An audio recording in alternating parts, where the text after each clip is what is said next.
এই জন্য বেপর্দা নারী মনে রাখবেন, বেহায়া নারী, কোন বেপর্দা নারী নারী না, বেহায়া মহিলা মহিলা না। তারে মহিলা বলে না, তারে নারী বলে না, সে ভিন্ন কিছু, হয় প্লাস্টিক, নয় রাবার, নয় অন্য কিছু, সে প্লাস্টিক সামগ্রী। নারী বলে তাকে ইজ্জতের কদর করে যে, সতীত্বের কদর করে যে। নারী বলে তাকে পুরা দেহে হায়া লজ্জা থাকে যার।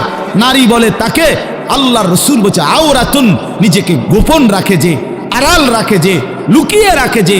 হীরা মণি মুক্তা রাস্তায় ফেলে দিতে নাই।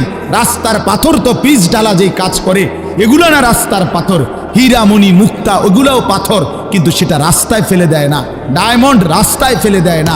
নারী হীরা, নারী মণি মুক্তা, নারী ডায়মন্ড। এজন্য নারীকে আগলে রাখতে হয়, পর্দায় রাখতে হয়, লুকিয়ে রাখতে হয়, আড়ালে রাখতে হয়, গোপনে রাখতে হয়। আর সেই আড়ালে থাকা নারী দুনিয়াতেও দামি হয়, আখিরাতেও দামি। এজন্য রাবেয়া বসরি আজও দামি, আজও দামি। মা ফাতেমা আজও দামি, আয়েশা আজও দামি, হযরতে খাদিজা আজও দামি। আর এই মাঝখান দিয়া এই 1400 বছরের মধ্যে যত সুন্দরী, যত রূপসী, যত বেহায়া নারী কত রঙের রসের ঘুইরা জীবন শেষ করছে, কত পুরুষরে দেখাইছে, কত মানুষকে দেখাইছে। ওই বেহায়া বেপর্দা নারীর নাম আজকে কোনো কুত্তাও লয় না, কুত্তাও লয় না, কুত্তাও লয় না, কুত্তাও নেয় না। মানুষ তো দূরে থাকে, বেহায়া নারীর নাম কুকুরও নেয় না, ঘৃণা করে, তারে ঘৃণা করে। নারী তো বহুতই দামি, নারী তো মা। সোয়া লাখ আম্বিয়ায়ে কেরাম, সমস্ত নবীরা মায়ের পেটে আসছেন। আউলিয়া, সাহাবা, ওলামা, যুগে যুগে এই কোটি কোটি ইমানদার, নেককার, আল্লাহর প্রিয় বান্দা সব তো মায়ের গর্ভ ধরে এসেছে, ঠিক না? তো মা কতটা দামি, নারী কতটা দামি, নারী কতটা দামি। আহা বোন, সে বুঝল না। সে সামান্য এক ফালতু ছেলে, যে ছেলের কোনো চরিত্র নাই, যাতে কেমনে মুতে এটাও কইতে পারে না, হাতে কারাইয়া মুতে না বইয়া মুতে না আটতে আটতে মুতে।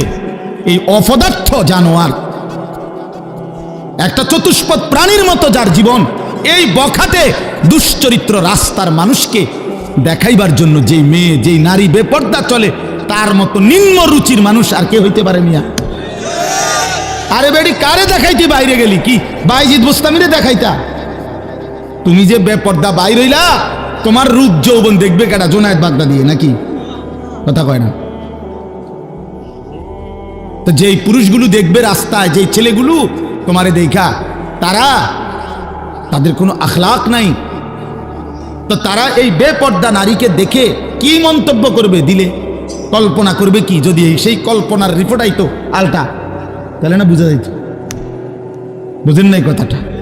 একজন বেহায়া মেয়ে, বেহায়া নারী যখন বেপর্দা যায়, তো মনে করেন 30 জন পুরুষ তারে এখান থেকে দেবিদ্বার শহর মানে উপজেলা পর্যন্ত যাইতে গিয়ে তারে দেখছে। ধরেন এই 30 বেড়া এই বেডিনে লেগে কি ভাবছে, এটার যদি একটা রিপোর্ট আইতো,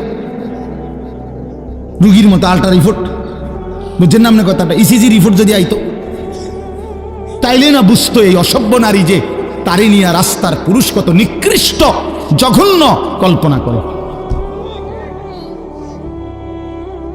আল্লাহ আমাদের মাদেরকে লজ্জা দান করেন, পর্দা দান করেন।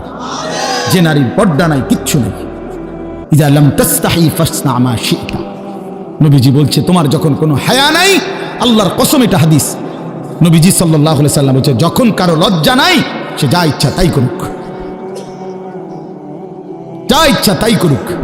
ফাসনা মা শি'তা, আমি নবী আর জানি না, যা তুই বেশরম বেহায়া বাইরে আনতে, তোর যেটা মন চায় সেটা কর, আমি রাসূল আর তোকে চিনি না। তখন সুপারিশ করবে কে? হাসরের ময়দানে কার কাছে যাইতে হবে? তো তিনি তো তারা এই দিলেন, যা ফাসনা মা শি'তা। এই জন্য আমার বাপ, আমার বন্ধু, আমরা বয়স্করাও, বাবারাও এই মাহফিল সবার জন্য ফিকির করেন, ফিকির করেন। কেন হারাম খাবেন? 60 বছরেও কেন আল্লাহর নাফরমানি করবেন? 14 বছরের 18 বছরের ছেলেরা তুমি কেন নাফরমানি করো ভাইয়া? আল্লাহ তাআলা তোমার শরীর স্বাস্থ্য পুরাটা বডি সুস্থ রাখছে, পুরাটা শরীর সুস্থ। আহারে ভাইয়া, শরীরের মধ্যে কোনো রোগ শোক নাই, এমন তরতাজা মানুষ তুমি, এমন যুবক, এমন কিশোর তরুণ, তুমি কেন নামাজ পড়ো না? তুমি কেন নামাজ পড়বা না? এই জন্য আমি অনুরোধ করছি ছেলেরা আমার, প্রিয় ভাই আমার, সবার কাছে অনুরোধ, বাবাদের কাছে, মাদের কাছে, বোনদের কাছে, আমরা স্বীকার করি বা না করি আমরা মরে যাব, ঠিক না? আমি চাইলেও মরে যাব, না চাইলেও মরে যাব। হাসলেও মরে যাবেন, কাঁদলেও মরে যাবেন, সুখে থাকলেও মরে যাবেন, দুঃখে থাকলেও মরে যাবেন। রাজপ্রাসাদের অট্টালিকায় যে সেও মরে যাবে, জীর্ণ কুঠির কুড়ে ঘরে যে সেও মরে যাবে। আবার মজার বিষয় হলো, আমাদের যেমন মৃত্যু হচ্ছে, গোটা পৃথিবীরও একদিন মৃত্যু হবে, আর সেটাই কিয়ামত। আমাদের মৃত্যু হলে এটারে কয় মৌত, ইন্তেকাল, আমরা একজন। আর গোটা পৃথিবীর যেদিন মৃত্যু হবে, গোটা সৃষ্টির, আল্লাহ ভিন্ন সব কিছুর, সেটাকেই বলে কিয়ামত। আল্লাহর কোরআন আমাদের জিন্দেগির জন্য রহমত। কোরআন শরীফে আল্লাহ তাআলা বলছে কোরআন রহমত। কোরআন আল্লাহর পক্ষ থেকে আমাদের জন্য রহমত। কোরআন আমাদের জন্য বুশরা, সুসংবাদ। কোরআন আমাদের জন্য হুদান, হেদায়েত। কোরআন আমাদের জন্য শিফা, আমাদের যাবতীয় বাহ্যিক এবং আর্থিক রোগের ঔষধ। এরকম অসংখ্য সিফাত, গুণ আল্লাহ তাআলা কোরআনুল কারীমের উল্লেখ করছে। এজন্য কোরআনুল কারীম শুনবার মধ্যেও বরকত, বলবার মধ্যেও বরকত, পড়বার মধ্যেও বরকত। হাদিসের মধ্যে আছে, আমাদের প্রিয় নবী সাল্লাল্লাহু আলাইহি ওয়াসাল্লাম যেভাবে কোরআনুল কারীম তেলাওয়াত করতেন খুব, আবার অন্যদের কাছ থেকে, সাহাবীদের কাছ থেকে কোরআনুল কারীমের তেলাওয়াতও শুনতেন। হযরত আব্দুল্লাহ ইবনে মাসউদ একজন বিখ্যাত সাহাবী। এই সাহাবী আব্দুল্লাহ ইবনে মাসউদ রাদিয়াল্লাহু তাআলা আনহুকে একদিন নবীজি বলছেন, ইকরা আলাইয়াল কোরআন, তুমি আমাকে কোরআন পড়ে শোনাও। তো সাহাবী ভয়ে মহব্বতে বললেন, ইয়া রাসূলুল্লাহ, কোরআন তো আপনার উপরেই নাজিল হয়, আমি আপনাকে কি শোনাবো? আদবের কারণেই বললেন, যে নবীজির সামনে কোরআন পড়া এত জানতেন বিষয় না। আল্লাহ নবী সাল্লাল্লাহু আলাইহি ওয়াসাল্লাম বললেন, ইন্নী উহিব্বু আন আসমাআহু মিন গায়রি, শোনো, আমি কোরআন পড়তে যেমন নিজে তেলাওয়াত করতে ভালোবাসি, অন্যের কাছ থেকে শুনতেও ভালোবাসি। তাইলে বোঝা গেল কোরআনুল কারীম পড়তে পারা, শুনতে পারা, বলতে পারা সবটাই সৌভাগ্য, সবটাই বরকত। এজন্য মেহেরবানি করে মনোযোগ দিয়ে, আন্তরিকতা নিয়ে আমরা ছোট বড় সবাই, পর্দার আড়ালের মা বোনরাও আল্লাহর কোরআন শুনেন, তাইলে বরকত হবে। যে সমস্ত ছেলেদের হাতে, এই হাতে যেই মোবাইলগুলো, এগুলা ভাই নামায় ফেল।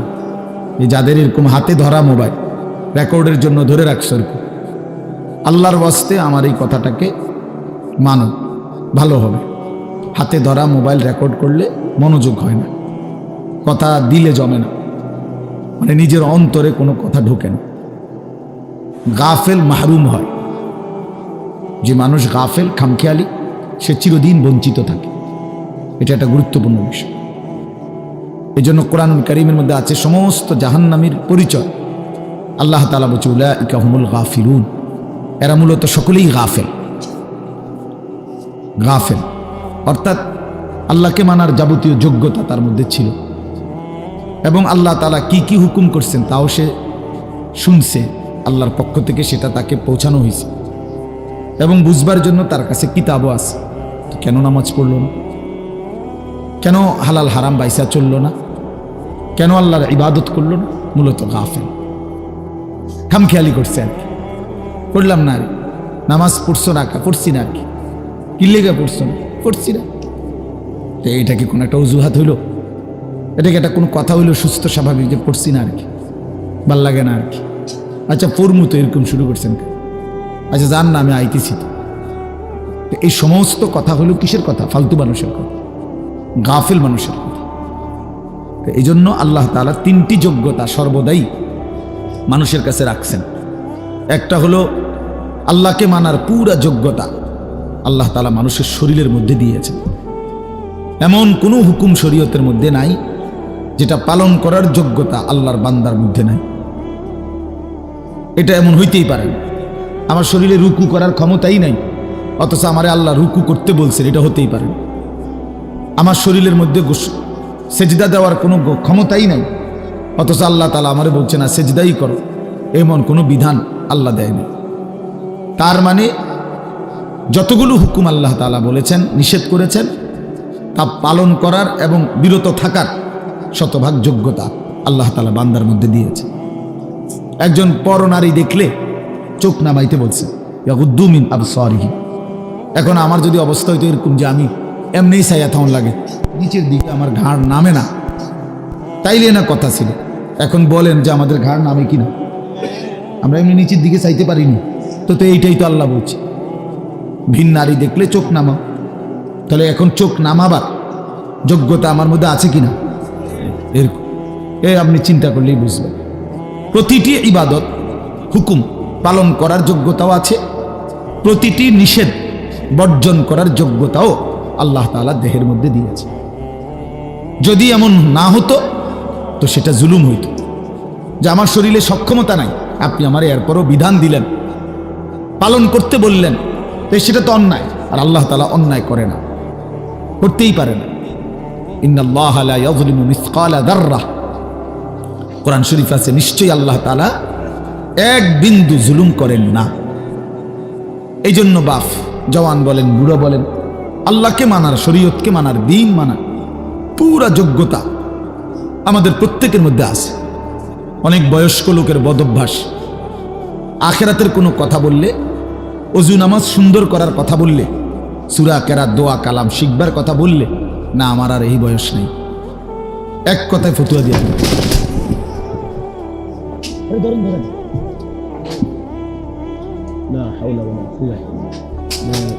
কথা বলছেন ভাই, সোজা হন, আগে সোজা হন, একটু হাঁটেন, একটু হাঁটেন, একটু হাঁটেন আপনি। আল্লাহ হেফাজত করেন। এনে বসেন, এটি নামাই দেন, চেয়ার নামাই দেন, নিচে বসেন, নিচে বসেন ভাই, অসুবিধা নেই। আল্লাহ হেফাজত করেন, আল্লাহ আফিয়ত দান করেন। এই জিন্দেগি, এই জীবন, ওমা তাদরি নাফসুম মাজা তাকসিবু গাদান, কোরআনুল কারীমের মধ্যে আল্লাহ তাআলা বলছেন কেউ জানে না, ওমা তাদরি নাফসুন, কেউই জানে না আগামীর মুহূর্তটা তার কি হবে, আগামীর মুহূর্তটা তার জন্য কি অপেক্ষা করছে কেউ জানে না, কেউ অপেক্ষা। এটাই জিন্দেগি। এই জন্য আমরা প্রতি মুহূর্তে, দুনিয়াতে আসলে স্বস্তি নাই। মৃত্যু যাকে সারাক্ষণ তাড়া করে তার আবার স্বস্তি কিসে? যার পিছনে মৃত্যু হাঁটে, যার পিছনে মৃত্যু থাকে, তার আবার স্বস্তি কিসের? তার আবার তৃপ্তি কিসের? তার আবার উল্লাস কিসের? উল্লাস কিসের? তাইলে বলেন, আমি আপনাদেরকে বলছি ভাই, জওয়ান তোমাদেরকেও বলছি, আমাদের প্রত্যেকের ভিতর আল্লাহ তাআলা আল্লাহকে মানার যোগ্যতা দিয়েছেন, কিন্তু আফসোসের বিষয় হলো আমরা ইচ্ছা করে, কামখেয়ালি করে সেই যোগ্যতা নষ্ট করে দিচ্ছি। নিজের মনের যত খাহেসাত, মনের যত চাহিদা, সেটা কিন্তু পূরণ করতে আমরা খুব বদ্ধপরিকর, খুব মজবুত। মিথ্যা আমি বলবই, চুরি আমি করবই, অবৈধ উপার্জন আমি করবই, যত বেজ্জতি হই, নারীর আড্ডা, জেনার আড্ডা, বেবিচারের আড্ডা, বন্ধুদের অসৎ আড্ডা, আমি এটা দেবই। আমার সম্মান থাকুক বা না থাকুক, আমার বাবার ইজ্জত থাকুক বা না থাকুক, আমার বংশের ইজ্জত থাকুক বা না থাকুক, আমার আখেরাত পরকাল নষ্ট হলে হোক। তাইলে গুনাহের ব্যাপারে মানুষ খুব নিষ্ঠাবান, মিথ্যা খুব যত্ন নিয়া করে, আল্লাহর নাফরমানি করে খুব যত্ন নিয়া, কিন্তু আল্লাহর ইবাদত করে না, মোটেই যত্ন নেয়। সুদের 1 টাকাও কম নেয় না, সুদের সিরা টাকাও লয় না। তাইলে বোঝা গেল হারাম করে খুব যত্ন নিয়া, কিন্তু ইবাদত করে খামখেয়ালি করে, খামখেয়ালি করে। হ্যাঁ, 40 বছর ধরে নামাজ পড়ে, এখনো 10টা সূরা শুদ্ধ করে নাই। কি পরিমাণ অপদার্থ মানুষ! অথচ মালিকের এই দুনিয়া কি পরিমাণ ভোগ করলো। 60 বছর বয়স, নবীজি সাল্লাল্লাহু আলাইহি সাল্লামের শেখানো 10টা দোয়া বলতে পারবে না। এবং এটা যে পারে না এই নিয়ে কোনো শরমও নাই, অথচ লজ্জা থাকা উচিত, শরম থাকা উচিত ছিল যে আমি কি মুসলমান হলাম, আমি কোন নবীকে ভালোবাসি যে নবীর শেখানো আমি 10টা দোয়াও বলতে পারি না। এটা কিসের ভালোবাসা বলেন? অসংখ্য মুসলমান 2 রাকাত নামাজ সুন্নাত মোতাবেক পড়তে জানেন, এবং এটা যে গাফলতি তার এটা ভাবেও না। আপনি বলবেন আরো তর্ক করবেন, এত কথা কইেন না চাই, আল্লাহ ভরসা, আল্লাহ ভরসা। এই একটা খামখেয়ালি কোরআন শরীফ আল হাদিসে আছে, ডাইরেক্ট নবী বলছে সবচেয়ে অক্ষম অপদার্থ লোক ওই ব্যক্তি যে নিজের মনের ইচ্ছা মতো চলে অথচ আল্লাহর উপরে ভরসা করে। বুঝেন নাই কথা? চলে কি নিজের ইচ্ছা মতো অথচ আশা করে কার কাছে? করতেছে নাফরমানি, মুখে বলতেছে আল্লাহ ভরসা। টাকা সুদের, এরপরে বলতেছে হুজুর খাস করে দোয়া করেন, বহুত কষ্টে আল্লাহ আল্লাহ করিয়া 12 লাখ টাকা ব্যবস্থা করে ফুলাগা বিদেশ পাঠাইছি, খাস করে দোয়া করেন। খাস করে কি দোয়া করতো? 12 লক্ষ টাকার মধ্যে সুদের টাকা কত, কিস্তিতে কত নিলেন, কিস্তিতে কত? তো আপনি আল্লাহ আল্লাহ করে নি টাকা ব্যবস্থা করছেন না সুদে টাকা ব্যবস্থা করছেন? তাইলে মিথ্যুক এটা বললেন কেন যে আল্লাহ আল্লাহ করে টাকা ব্যবস্থা করত? আর খাস করে কি দোয়া করতো? যে আল্লাহ এই টাকার উপরে ঠাডা পড়ুক। এটাই তো দোয়া, খাস দোয়া এটা।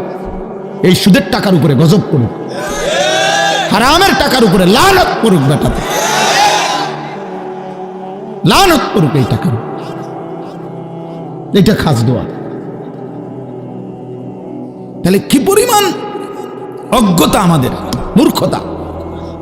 প্রকাশ্যে আল্লাহর নাফরমানি করে আবার বলতেছে খাস করে দোয়া করে দেন। এইটাই নবীজি বলছে, ওয়াল আজিজু মান আতবাআ নাফসাহু হাওয়াহা। সবচেয়ে অক্ষম অপদার্থ ব্যর্থ ওই ব্যক্তি যে তার মনের ইচ্ছা মতো চলে, ওয়া তামান্না আলাল্লাহ, অথচ আল্লাহর কাছে আশা করে। 30 বছর ধরে মিথ্যা বলে, ওজনে কম দেয়, কাস্টমারকে ঠকায়, হুজুর দেখলে কয় খাস করে দোয়া করো।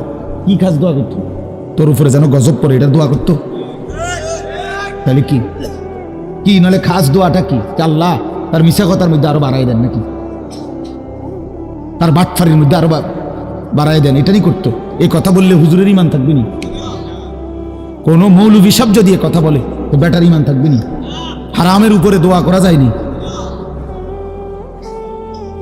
হারামের উপরে দোয়া করা যায় না তো বাপ।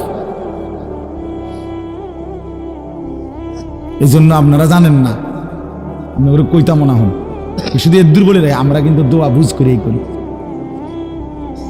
আমরা তো বেকুব ঠাউরাইয়েন না, যেটা বলা আর হেটা হেমনে কি কই, নিজের বাঁচাই এই কই, নিজেরে সেভ করে এই বলি। কতজনে যে কত দোয়া চায় এইভাবে কই, কখনের সময় আমরা এইভাবে লাইন করে এগুলি যাতে করে নিজের আখেরাত বরবাদ না হয়, নিজের বরবাদ আখেরাত বরবাদ না হয়।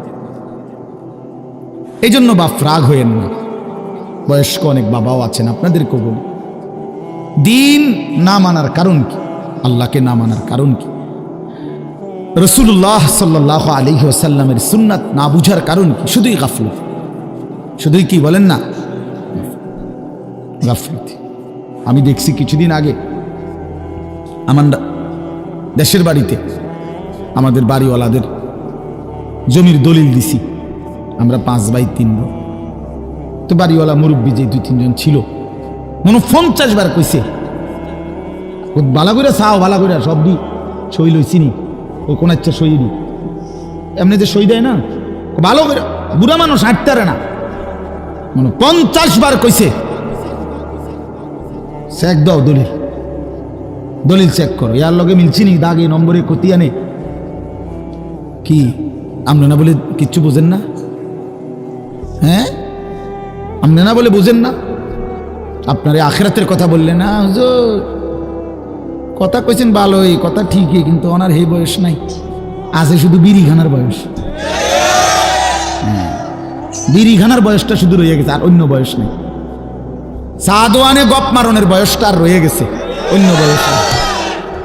এখনো রঙিন টেলিভিশনের মধ্যে নাচ গান দেখার সময় হায়াত বয়স এখনো আছে, শুধু আল্লাহর ইবাদত করার, কোরআনুল করিম শুদ্ধ করার, ওযু নামাজ গোসল হালাল হারাম মেনে চলার সময় আজও হয় নাই। দুনিয়া এখনো ছাড়ে নাই, কবর এখনো মনে পড়ে নাই, আখিরাত এখনো মনে পড়ে। আল্লাহকুমুত তাকাসুর হাত্তা যুরতুমুল মাকাবির। আল্লাহ বলে, বান্দা হায় হায়, দুনিয়া তো তোমারে ডুবাইয়া ফেলল, আখিরাত তো তোমারে ভুলাইয়া দিল, এরই মাঝে তো তুমি একদিন কবরেই পৌঁছে গেলা। হাত্তা যুরতুমুল মাকাবির। এই দুনিয়ায় ডুবে থাকতে থাকতে এখনো সোফা বানাইয়া শেষ হয়েছে না, তুমি কবরে। এখনো দোতলার ছাদ ডালাই হয় নাই, তুমি তো কবরে। জিন্দিগির কত স্বপ্ন কত পরিকল্পনা রাইখাই তো তুমি কবরে চলে গেলা, অথচ দুনিয়াও শেষ করতে পারলা না, আখিরাতও গুছাইতে পারলা না। তো কি হলো বলেন? একটা লোক বলেন আপনাদের দুনিয়া সাজা গুছাইয়া গেছে কি? আপনি এখন গিয়ে খবর নেন, ঘরে যান, মহিলারা বলবে পেঁয়াজ নাই, রসুন নাই, আদা নাই, চিটকারি ভাঙ্গা, বাথরুমের প্লাস্টিক দরজা এটা ভাঙ্গা গেছে। যত বাথরুমের মধ্যে প্লাস্টিকের দরজা ইডি হয়, হেন্দা ভাঙ্গা যায়, হেন্দা ভাঙ্গা যায়, চিটকারি নাই, চদর বদর, ঠিক না বলেন না? তো দুনিয়া আমরা না খুব ভালো মাত্র গুছাই নিলেন, কই 6 মাসের মাথায় চিটকারি নাই কা, শেষ হয়নি। দুনিয়া কি হয় না? রাক্ষস। এই দুনিয়া শেষ হয় না, দুনিয়া শেষ হয় না। রাসূলুল্লাহ সাল্লাল্লাহু আলাইহি ওয়াসাল্লাম বলেছেন, লাউ আন্না লি ইবনে আদম ওয়াদিয়াম মিন যাহাবিন লা আহাব্বা আন ইয়াকুনা লাহু ওয়াদিয়ান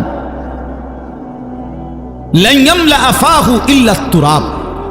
এটা একটা হাদিস, আশ্চর্য হাদিস।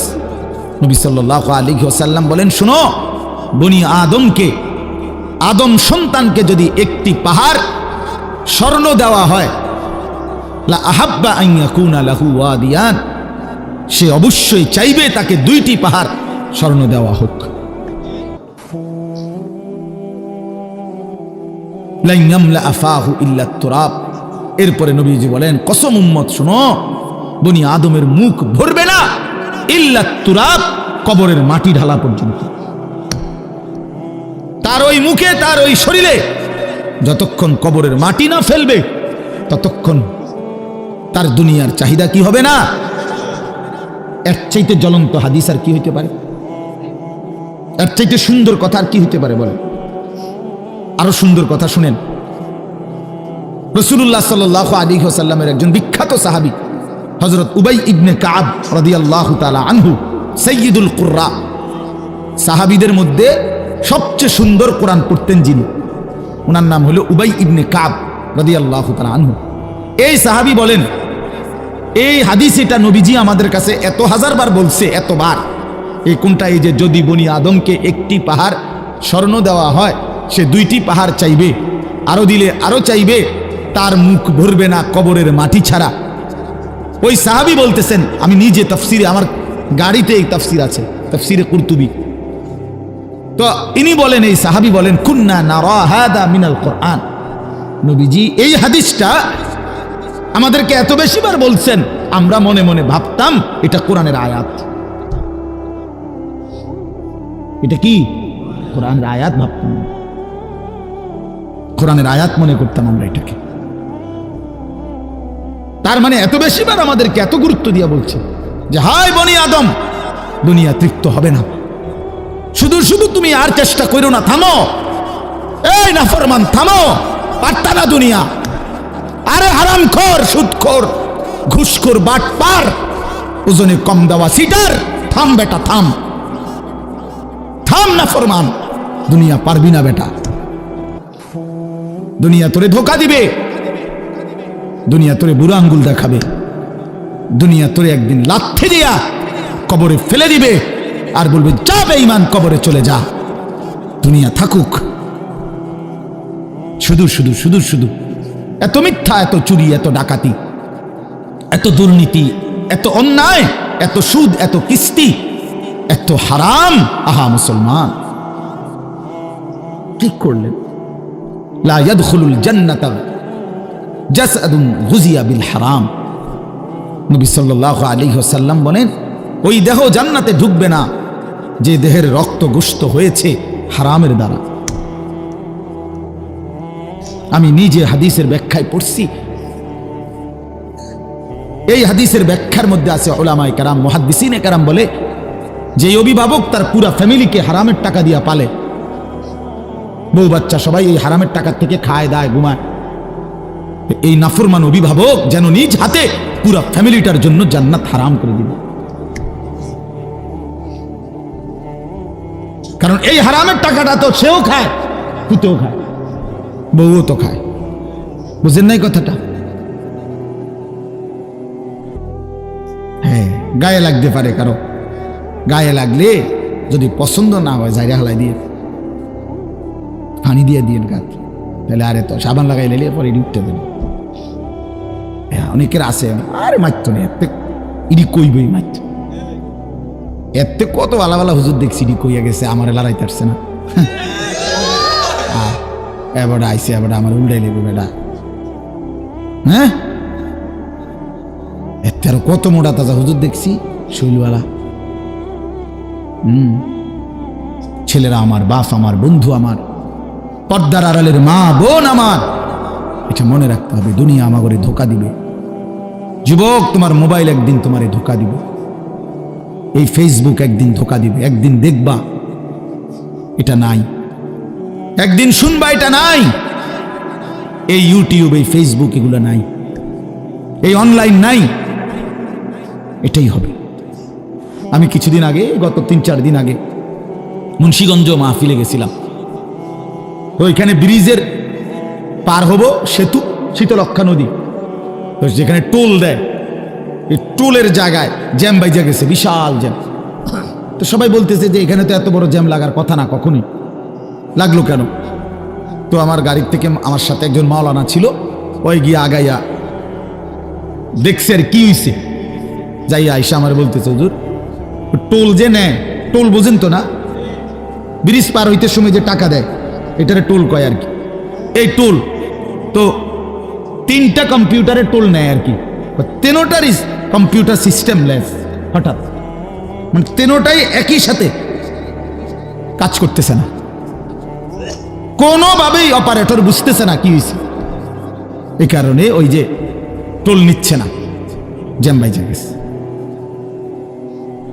এই জন্য প্রিয় বন্ধু আমার, এটা জরুরি বিষয়।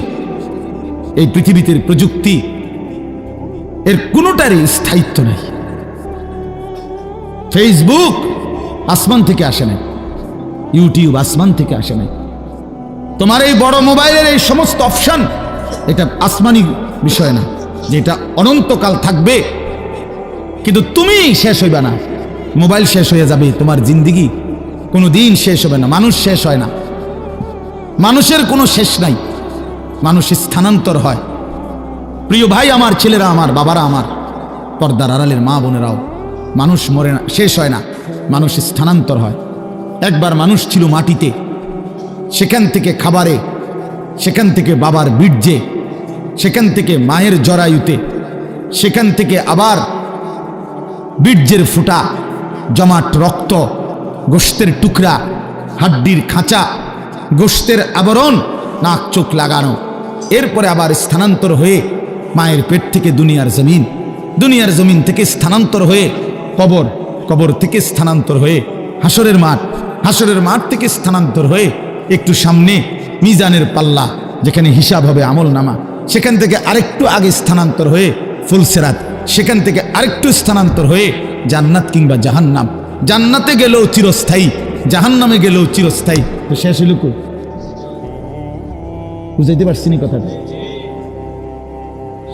বলো ভাইয়া, একটা ছেলে বলো ভাই, শেষ হয়েছে কোথাও? মানুষ শেষ হয় না, এই জীবনের আর শেষ নাই, এই জীবনের আর কি নাই? মৃত্যু আছে, এটা মৃত্যু মানে শেষ না, মৃত্যু মানে সমাপ্তি না, স্থানান্তর। এই জন্য আমরা ইন্তেকাল করি, আমরা ইন্তেকাল বলি না, এই ইন্তেকাল মানে হলো স্থানান্তর। এই যে এটা এখানে ছিল, এখানে আনলাম, এই যে ইন্তেকাল, এখান থেকে এখানে আনছি। এটাও এক ধরনের ইন্তেকাল, মানে স্থানান্তর। এজন্য মানুষ শেষ হয় না বন্ধু। আমি তো টেলিগ্রাফ দেখছি, এখন নাই। আমি তো ডাক পিয়নের চিঠি দেখছি, ওই রীত অঞ্চলে না। আমি তো ওই যে এমনি 1 2 3 গুণ যে টেলিফোন, সেটা ছিল না চাচা, আমরা তো ওইগুলো দিয়ে কাজ করছি। তো আপনি তো আরো বেশি দেখছেন, আমি তো আপনার চাইতে বয়সে কম। তিনটিতে অনেকক্ষণ অপেক্ষা করতে হইতো ওই লাইন পর্যন্ত পৌঁছতে হইলে, তিনটি অফিস হইয়া। কই এরপরে আপনার মোবাইলে আসলো এই লম্বা লম্বা ডান্ডাওয়ালা মোবাইলগুলো, 10 টাকা মিনিট। দোকানে গিয়া কাগজ দিয়া নাম্বার লিখকে লই আমরা যাইতাম দোকানদারের হাতে। দোকানদারে আপনার কল কইরা রিং রিসিভ করাইয়া তারপরে আমগো হাতে দিত। তো আমরা কথা বলতে, আবার হেতের হাতে দিলে হেতে বন্ধ করতো। এতটা ভয় পাইতাম যে এটা নিজে বন্ধ করলে কোন বেয়াদবি হয়ে যায়। এই তো ছিল। কই এই যে এগুলো তো নাই। এই জন্য দোস্ত আমার, বন্ধু আমার, একদিন এই প্রযুক্তি থাকবে না।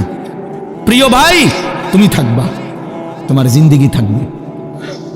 তুমি চাইলেও আর কোনোদিন তোমার রাত মুছতে পারবা না, এই দিন আর মুছতে পারবা না, এই আলো বাতাস মুছতে পারবা না। অর্থাৎ আমার হায়াতের আর 1 সেকেন্ড খোদার কসম আড়াল করা যাবে না, লুকানো যাবে না। সুম্মা লাতুসআলুন্না ইয়াওমাইদিন আনিন নাঈম। আল্লাহ তাআলা বলে, বান্দা, হাসরের ময়দানে আমি আল্লাহ তোমারে পুরা হায়াতে যতগুলো নিয়ামত দিয়েছি, এই আসমান জমিন চন্দ্র সূর্য গ্রহ নক্ষত্র, আলো বাতাস রোদ বৃষ্টি হাসি কান্না, সকাল দুপুর বিকেল, ক্ষেত ফল ফুল ফসল গাছপালা তরু লতা, জায়গা জমি বাজার ব্যবসা আয় রোজগার স্ত্রী সন্তান, তোমার শরীর দেহ জীবন যৌবন রূপ, তোমার চোখের পলক হাতের নড়াচড়া, দেহের সৌন্দর্য শক্তি সামর্থ্য, আল্লাহর কসম আল্লাহ বলেন, 1 ঢোক পানি, 1 লোকমা খাবার, একটা নিঃশ্বাস, আমি আল্লাহ সেটারও 100 পুরাপুরি হিসাব নেব। সুম্মা লাতুসআলুন্না ইয়াওমাইদিন আনিন নাঈম ফাওয়ারাব্বিকা লানাসআলান্নাহুম আজমাইন। আল্লাহ বলে, বান্দা কসম করে বলছি আমি হিসাব নেব। ওয়াকিফুহুম ইন্নাহুম মাসউলুন। আল্লাহ ফেরেশতাদেরকে বলবে হাসরের ময়দানে, ফেরেশতারা আমার বান্দাদেরকে সারিবদ্ধভাবে দাঁড় করাও। ইন্নাহুম মাসউলুন, এখন তাদেরকে জিজ্ঞেস করা হবে। আল্লাহ বলেন, ইন্নাস সামআ ওয়াল বাসারা ওয়াল ফুআদা কুল্লু উলাইকা কানা আনহু মাসউলা। আল্লাহ বলে, বান্দা আমি নিজে আল্লাহ তোমার কানকে জিজ্ঞেস করব, চোখকে জিজ্ঞেস করব, এমন কি তোমার অন্তরকেও জিজ্ঞেস করব। ফুআদা অর্থ দিল। আল্লাহ জিজ্ঞেস করবেন দিল, তুমি বলো তোমার নিয়ে আমার বান্দা সারা জিন্দেগি কি কি জল্পনা কল্পনা করছে, কত লক্ষ নারীর অসভ্যতার উলঙ্গতা নিয়ে ভাবছে, বলো দিল বলো। মানুষে না দেখে নাই, মানুষে না সময় শুনে নাই, তো তুমি যুবক কত নারীকে নিয়ে অসভ্য ভাবনা ভাবছো। তুমি যতগুলো উলঙ্গ ছবি দেখছো, নাচ দেখেছো, প্রতিটা নারীকে নিয়ে তুমি কি কি কল্পনা করেছিলা বলো। ওয়া আসিররু কাওলাকুম আবিজহারু বিহি ইন্নাহু আলিমুম বিদাতিস সুদূর। আল্লাহ বলে, বান্দা আস্তেও যদি কথা বলো, জোরেও যদি কথা বলো, অন্তরেও যদি কিছু লুকিয়ে রাখো, আমি সব জানি। জানি কিনা? হ্যাঁ, শাহিদা আলাইহিম সামউহুম ওয়া আবসারুহুম ওয়া জুলুদুহুম বিমা কানু ইয়ামালুন। আল্লাহ বলে, বান্দা তোমার কান চোখ তোমার সারা দেহের চামড়া পর্যন্ত, জুলুদুহুম অর্থ চামড়া, আমি আল্লাহর কাছে তোমার পুরা জিন্দেগির ব্যাপারে সাক্ষ্য দিবে। ওয়া জুলুদুহুম ক্বালু লিমা শাহিদতুম আলাইনা। নাফরমান বলবে, হায় আমার দেহের অঙ্গ, তোমরা কেমনে আমার বিরুদ্ধে সাক্ষ্য দিলা? তোমরা কথা বলো কেমনে? হাত কেমনে কথা বলে, চোখ কেমনে কথা বলে, পা কেমনে কথা বলে, শরীরের সবটা চামড়া কেমনে কথা বলে, এটা তো জীবনে ভাবিও নাই, দেখিও নাই। ক্বালু আনতাকানাল্লাহুল্লাযী আনতাকা কুল্লা শাই।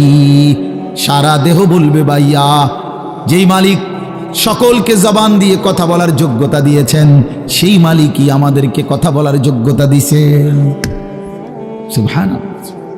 এজন্য চলেন বাপ, ভাবতে শেখেন, ভাবতে শেখেন। নিজেরে চিটারি বাটফারি কইরা, গুনাহ নাফরমানি কইরা চালাক মনে করেন। ছেলেরা, তুমি বুদ্ধিমান না ভাইয়া, এক ওয়াক্ত নামাজ পড়ো না, তুমি বুদ্ধিমান না দোস্ত, নিজেরে বরবাদ করে দিলা। 365 দিনের একটা বছরে কোনোদিন ফজরের নামাজ কোনোদিন পড়ো না। আহা, কেমনে এত বড় নাফরমান মুসলমান হল।